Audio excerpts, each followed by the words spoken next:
Hello, everyone. Welcome back to the Mind of Sai Marie. We spend a lot of time on this show discussing the stories we tell ourselves, but today we're talking about the stories we tell the world. Candace McPhie is a traveler, a humorist, and the author of Hello, I Am Here, the third installment in her Back in a Year series. She takes us from the cobblestones of Prague to the dusty chaos of the Nile, proving that sometimes you have to dodge a little camel spit to find your soul. Candace, welcome to the show today. Thank you so much. It's great to be here. So you start this leg of the journey in Prague waiting for a guy who, to put it bluntly, wasn't giving you what you needed. Why was it important to start this book with that vulnerability rather than just jumping straight into the adventure? That's a good question. I think he was part of the adventure. For me, the sort of, I guess, messy parts of it were the sticky bits and were kind of the more interesting parts. If everything's going well, then I don't know, it's not terribly interesting. Everyone wants to hear the drama and sort of how things work out. So that to me was an important place to start. So you describe him as kryptonite. For Mhm. anyone listening who has their own kryptonite holding them back from their next big chapter, what did it feel like, or rather, what felt like the moment you finally got your butt on a plane? Yeah, he was kryptonite, and I think it's an interesting lesson in life to have a kryptonite situation. It definitely helps you learn pretty quickly where you want to go.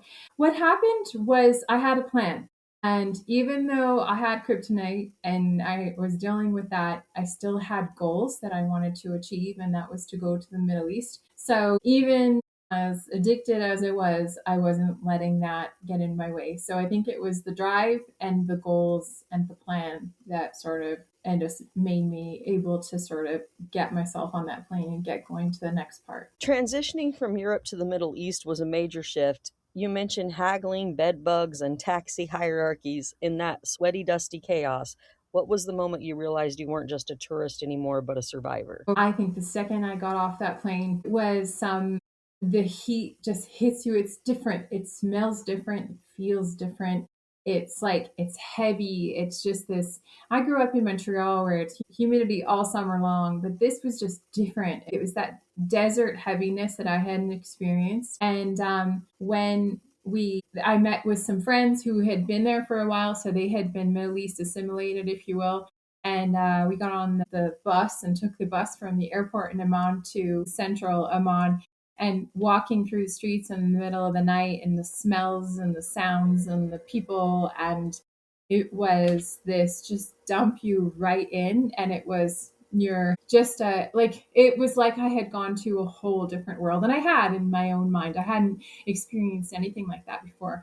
It was wonderful and scary and thrilling all at the same time. So, traveling from Amman to Cairo with your Australian friends seems like a turning point. How did that group dynamic help you navigate a world where bus drivers were literally rearranging where you sat? Yes, it was a crazy experience and just having that camaraderie there because as a woman in the Middle East, it's different again, right? It's not something I was used to or I knew I had to cover up. I knew I wore had high necked t-shirts, long pants all the time no matter what the weather. I didn't have to cover my head in Jordan or Israel or Egypt at that point in time. But you stick out, right? You're different and you're going to look different.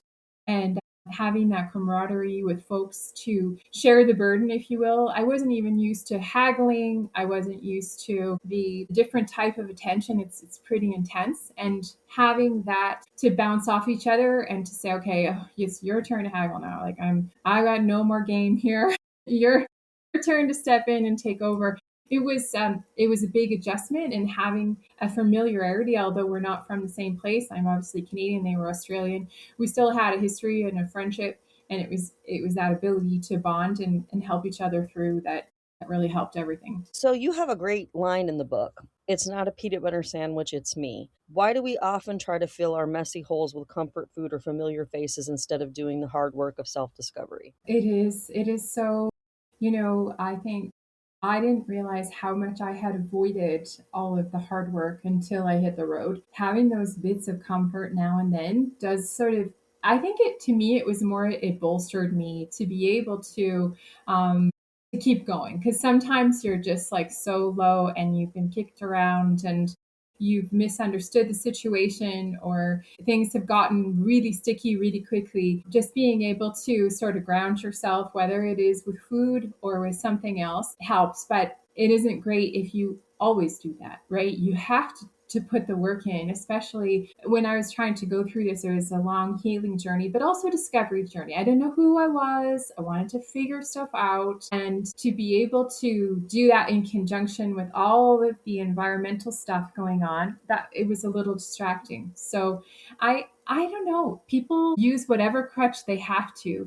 And there's sometimes you just have to put that crutch away and be able to just, man up, woman up, and just stand there and face it. I absolutely agree with that. Writing a hilarious memoir about messy experiences requires a lot of honesty. Was there a particular scene that was too messy to include, or did you put it all on the page?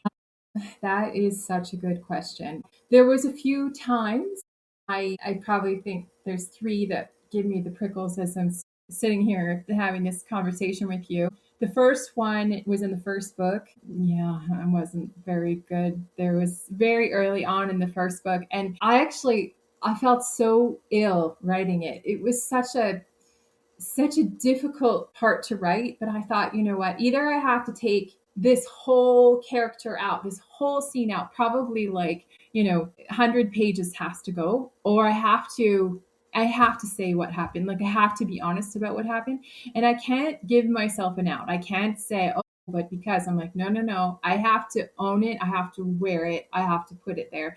And it was hard. So I didn't leave anything out. There's a couple people who are not happy with me because of some of the things I did. But in terms of memoir writing for my own self, I wrote what happened to me and how I felt about it. If someone told me something personal or if someone shared something with me, that didn't end up in this book. I would have conversations with people that I would have in this book, but there's not something personal from someone else that they didn't ask to share that, right? So that's not in there. But there's things that I did that I'm not proud of that are in there, and I think the book is richer for it. Is it uncomfortable? Yes. Do I feel like a jerk? Yes. And it's not easy, but I put it in. Well, I mean, that's commendable. That's being authentic. And I try to get to the nitty gritty on my show here about being authentic and genuine and owning what we do wrong so we can learn from it, because this is something so many people have such a problem with, Candace. And the more of us that can come forward and show them it, it's actually, once you do it and you get the courage, once you get through it, you feel so much better. You truly do. Yeah. I mean, I didn't commit a crime or anything. It wasn't that bad. I just morally, some of the things weren't great. And some of the interactions I had with people, I was hurt by them and I put them in. And the things maybe people said to me that weren't a personal thing, but they said to me about me and my reaction to that. Those are the types of things I put in there. I didn't shy away from really putting down what I was feeling and just laying it all out there. For me, it happened such a long time ago now that the person I'm talking about almost feels like a character because I've changed so much. I don't feel that had I written this book 5 years, 10 years after I took this journey, I would be as honest between the pages, because I think there's a certain amount of distance. And when you get older, I don't care as much. It was hard to write, it was hard to share, but I'm not hiding. Like this happened and I'm putting it there. Right, and that's important to highlight. It doesn't have to be the worst or uh, even like a criminal situation. Just when situations cause something like that and you can just have that recognizance, even if it is later, we all come to growth stages at different points in our life, but it's the doing it and working through it that really matters. So I commend Yeah. you for that. So Yeah. finally, if Hello, I Am Here were a person, what would you say to the reader who is just picking up for the first time? Ooh, my book is a person. Yes, like if you were describing, well, I mean, obviously it's mostly an account of you, so you are a person. Yeah. So yeah, if you were describing it as a person to a person, Uh-huh. what would you say? I would say it's a bit of it's a bit of a muddle through. That terminology I learned later in life in terms of muddling through. I kind of liked it because it wasn't clean, it wasn't organized. There was a plan, there was, goals in terms of where we wanted to get to. The things that happened in between were a bit of a muddle through. Never know. For me, I just wanted people to go into it, and you just don't know what's going to happen because it could be pretty much anything. There is just an endless possibility of opportunities. It's kind of like reading this sort of crazy, crazy, wild adventure that you just don't know what's going to come your way. It could end up okay. It could end up as chaos, just a crazy situation that you have to work yourself out of.